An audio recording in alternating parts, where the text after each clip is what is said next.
మధ్య నుంచి అరే పిల్లలు ఈసారి మీకు మొత్తం అందరూ కూడా బట్టలు వస్తాయి. మీ అందరూ కూడా మేడం గారు మరి బట్టలు తీసుకొస్తానని చెప్పారు. మీ అందరూ కూడా బట్టలు వస్తాయి. చూడండి మేడం గారు మరి పిల్లలందరూ కూడా ఏ విధంగా ఉన్నారు. మరి వీళ్ళందరూ కూడా మరోసారి మనం వచ్చినట్టు బట్టలు ఇద్దాం. మనం ఒక బర్త్డే ఒక అవి మానేసుకొని ఇటువంటి వాళ్ళకి డైవర్ట్ చేయాలి.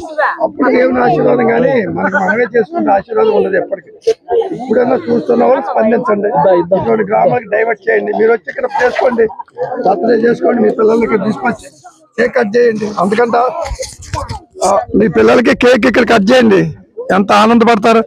ఒక్కసారైనా ఎవరు చేసి ఉంటారు కదా పాపం. మనమే ప్రతి సంవత్సరం బర్త్డేలు అక్కడ చేసుకుంటే అలాగా ఇటువంటి వాళ్ళ దగ్గరికి చేసుకుంటే దేవుడు కూడా సంతోషించేది. అదే దేవుడు కూడా సంతోషించేది. పేదల దగ్గర మనం చేసుకుంటే ఫంక్షన్లో అక్కడ మానేసుకొని ఇటువంటి దేవుడు కార్లు కూడా ఇచ్చాడు మనందరికి.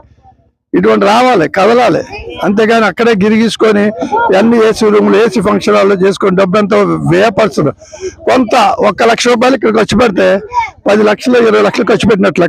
చూడండి ఎట్లా ఉందో ప్రాంతాల్లో వీళ్ళ గ్రామాలు, వీళ్ళ ఇల్లు. పాపం శీతాక భయంకరం చలి ఎంత భయంకరంగా ఉందో చూడండి పాపం.